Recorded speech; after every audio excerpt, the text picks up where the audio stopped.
अकबर की राजपूत पॉलिसी और उसकी समीक्षा। भूमिका। भारतीय समाज और इतिहास के निर्माण में राजपूतों का योगदान अत्यंत महत्वपूर्ण था। राजपूत वीरता, साहस, स्वाभिमान, स्वतंत्रता में अद्वितीय माने जाते थे। स्वाभिमान और स्वतंत्रता की रक्षा के नाम पर वे कटने मरने के लिए तैयार रहते थे। पूर्व के तुर्क सुल्तानों के द्वारा राजपूतों को नियंत्रण में लाने की सारी चेष्टाएं विफल रही थीं। युद्ध में मात खा जाने के बावजूद राजपूत तुर्कों या मुगलों की संप्रभुता को आसानी से स्वीकार करने के लिए तैयार नहीं थे। बाबर ने खानवा के युद्ध में राजपूतों के प्रमुख सरदार राणा संग्राम सिंह को पराजित किया था, किंतु सांगा की पराजय के बावजूद राजपूताना में अनेक शक्तिशाली राज्यों का उदय हो चुका था। ये राज्य आपस में बंटे हुए थे, परंतु धर्म एवं संस्कृति की दृष्टि से वे एक सूत्र में बंधे हुए थे। अकबर राजपूत पॉलिसी। अकबर स्वयं दूरदर्शी था। वो राजपूतों की शक्ति को अच्छी तरह से पहचानता था। राजपूत हिंदू साम्राज्य की स्थापना के नाम पर अन्य हिंदू शासकों को संगठित कर मुगल साम्राज्य की सुरक्षा को खतरे में डाल सकते थे। संभावित खतरे को दूर करने के उद्देश्य से अकबर ने राजपूतों के साथ मित्रता, उदारता, सहयोग और वैवाहिक संबंध की नीति अपनाकर उन्हें शत्रु के बदले मित्र बनाने का निर्णय लिया। सांप भी मरे और लाठी भी नहीं टूटे। अकबर ने राजपूतों के साथ सांप भी मरे और लाठी भी नहीं टूटे की नीति अपनाई थी। उसने राजपूत राज्यों को स्वाधीन रखकर एक ओर यदि उनके स्वाभिमान की रक्षा की तो दूसरी ओर मुगल साम्राज्य की संप्रभुता स्वीकार करवाकर उन्हें अपना सहायक भी बना लिया। उसने राजपूतों को मुगल सेना और प्रशासन अच्छा सुनो, सब्सक्राइब करते वक्त ना घंटी बजा देना ताकि जब मैं ऑनलाइन आऊं मुगलों के साथ कंधा से कंधा मिलाकर मुगल साम्राज्य के विस्तार में महत्वपूर्ण योगदान दिया। वे मुगलों के प्रति स्वामी भक्ति का प्रदर्शन करने लगे। अकबर एक कुशल कूटनीतिज्ञ। अकबर एक कुशल कूटनीतिज्ञ था। अपने शासनकाल के प्रारंभिक दिनों में वह तुर्क अमीरों के स्वार्थपूर्ण व्यवहार का कटु अनुभव प्राप्त कर चुका था। तुर्क सरदारों में यह धारणा घर कर गई थी कि वे मुगल साम्राज्य की सुरक्षा और विस्तार के लिए एकमात्र आधार स्तंभ हैं। अकबर तुर्कों के सहयोग के बल पर बहुसंख्यक हिंदी भाषी क्षेत्र में मुगल साम्राज्य की नींव को सुदृढ़ नहीं कर सकता था। तुर्कों की धोखाधड़ी से बचने के लिए वह राजपूत सरदारों की सेवा का प्रयोग ढाल के रूप में करना चाहता था।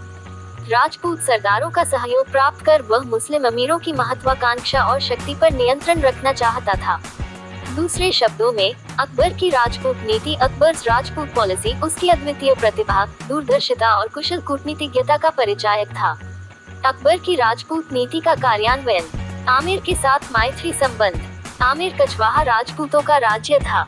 अकबर के समय आमिर का शासक बिहारीमल या भारमल था। आमिर का राज्य गृह युद्ध से आक्रांत था। भारमल का भतीजा सूजा मेवाड़ के सूबेदार मोहम्मद शरफुद्दीन की सहायता से आमिर का शासक बनना चाहता था। पड़ोस के मारवाड़ राज्य के साथ भारमल का संबंध अच्छा नहीं था।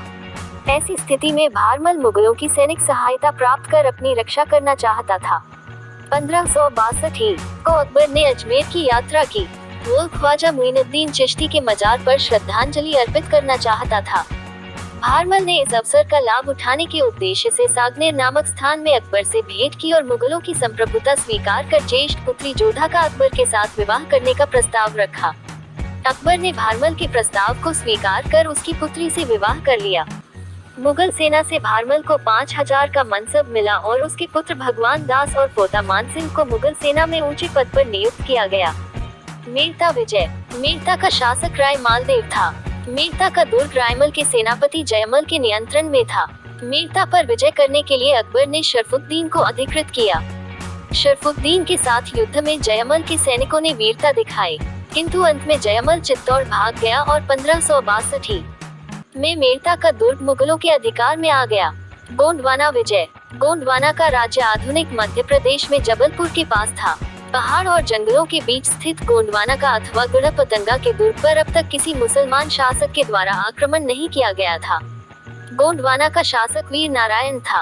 उस समय वीर की उम्र कम थी, इसलिए महोवा के चंदेल वंश की राजकुमारी दुर्गावती, जो वीर नारायण की मां थी, संरक्षिका के रूप में 15 वर्षों से गोंडवाना का शासन संभाल रही थी।